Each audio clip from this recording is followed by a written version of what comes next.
মুসলমান সংখ্যা কম, হিন্দুরা সংখ্যায় বেশি।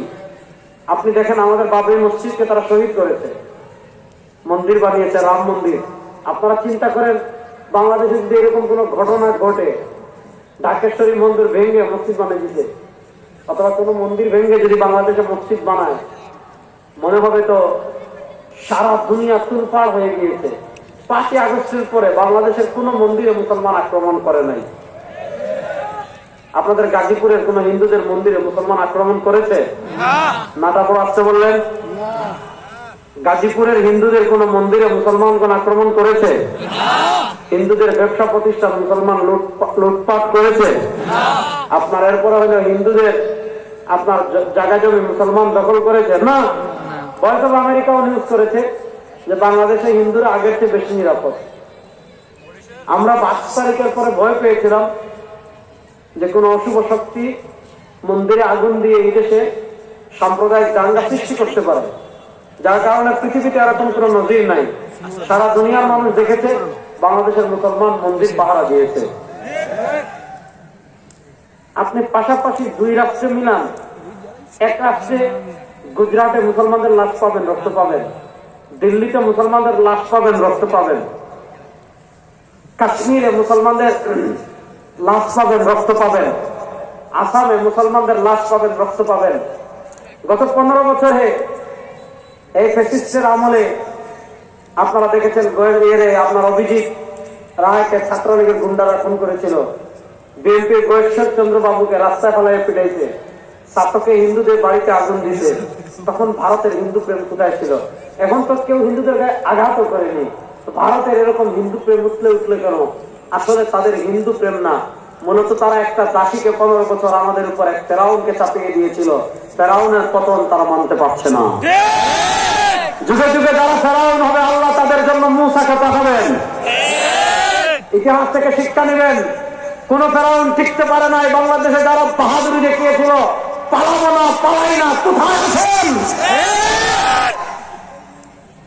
আমরা ক্ষমতা ছাড়া 15 বছর ছিলাম, আর আপনারা ক্ষমতা ছাড়া 2 ঘন্টা থাকতে পারেন নাই।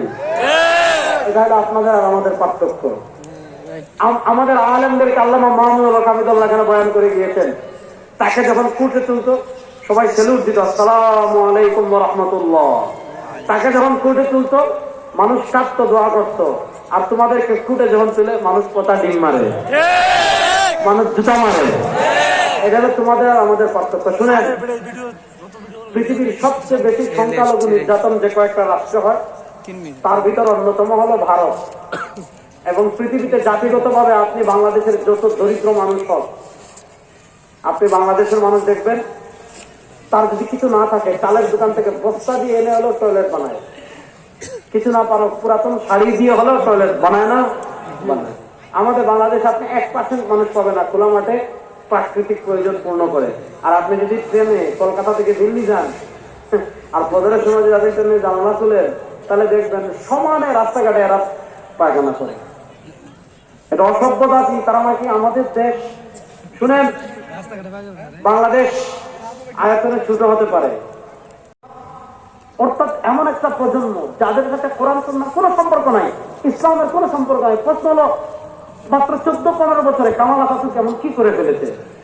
কামাল আতাতুর্ক 14-15 বছরে যে কাজটা করেছে, সেটা হলো তুরস্কে একটা প্রজন্ম গ্যাপ তৈরি করে ফেলেছিল। অর্থাৎ সে কি করেছে? প্রথম কোরআন নিষিদ্ধ করে দিয়েছে, আরবি বর্ণমালা নিষিদ্ধ করে দিয়েছে, আযান নিষিদ্ধ করে দিয়েছে, হিজাব নিষিদ্ধ করে দিয়েছে, মসজিদ বন্ধ করে দিয়েছে। আমি উজবেকিস্তান গেলাম। উজবেকিস্তান যাওয়ার পর এরা নবীকে চিনে না, এরা জান্নাত চিনে না, এরা জাহান্নাম চিনে না, এরা সাহাবা চিনে না, এটা ঈমান চিনে না, এরা জরুরিয়াতে দ্বীন চিনে না, এরা আকীদা বুঝে না, এরা ইসলাম বুঝে না, এরা দুনিয়ার কিচ্ছু বুঝে না। অর্থাৎ 14 বছরে কামাল আতাতুর্ক সব জায়গা থেকে ইসলামকে মুছে দিয়েছিল, যার কারণে তুরস্কে যে প্রজন্ম গড়ে উঠেছে, তারা যে শিক্ষা সিলেবাস পড়ে বড় হয়েছে, ওই শিক্ষা সিলেবাসে সব নাস্তিকতা ঢুকিয়ে দিয়েছিল, ওই শিক্ষা সিলেবাসে সব সেকুলারিজম ঢুকিয়ে দিয়েছিল, ওই শিক্ষা সিলেবাসে কোরআন নাই, ওই শিক্ষা সিলেবাসে হাদিস নাই, ওই শিক্ষা সিলেবাসে ইসলাম নাই, ওই শিক্ষা সিলেবাসে আকীদা নাই, ওই শিক্ষা সিলেবাসে জরুরিয়াতে দ্বীন নাই। এবার দেখা যাচ্ছে যারা বড় হচ্ছে তারা ইসলামকে চিনতে নাই। 15 বছরে যারা বড় হয়েছে বাস একটা প্রচন্ড গ্যাপ তৈরি করে ফেলেছিল। এই 15 বছরে যারা বড় হয়েছে তাদের কারো সাথে ইসলামের কোনো সম্পর্ক নাই। আপনারা জানেন গত 15 বছরে বাংলাদেশ ধীরে ধীরে সেই পথে অগ্রসর হচ্ছিল। প্রত্যেক বছর শিক্ষা সিলেবাসে এত আমূল পরিবর্তন হতো। আমাদের শিক্ষা সিলেবাসে পুরোপুরি হিন্দুত্ববাদী শিক্ষা সিলেবাস চালু করা হয়েছিল। আমাদের শিক্ষা সিলেবাসে সালামকে বাদ দিয়ে হিন্দুদের প্রমাণকে প্রযোগ করা হয়েছিল। আমাদের শিক্ষা সিলেবাসে অবৈধ যৌনতাকে প্রমোট করা হয়েছিল। আমাদের শিক্ষা সিলেবাসে পার্কে বান্ধবীর সাথে ঘোরাকে প্রমোট করা হয়েছিল, বান্ধবীকে চুমু খাওয়াকে প্রমোট করা হয়েছিল। মা বাবা যদি মেয়েকে রাত্রে বের হতে বাধা দেয়, মা বাবার প্রতিবাদ করা শিক্ষা মানে আমাদের শিক্ষা সিলেবাসে প্রমোট করা হয়েছিল। ওই জন্মের দল শিক্ষা সিলেবাসের নামে আমাদের বাচ্চাদের ঈমান আমল তাওহীদ তামাদ্দুনকে নষ্ট করে দিয়েছিল। আমরা পরিষ্কার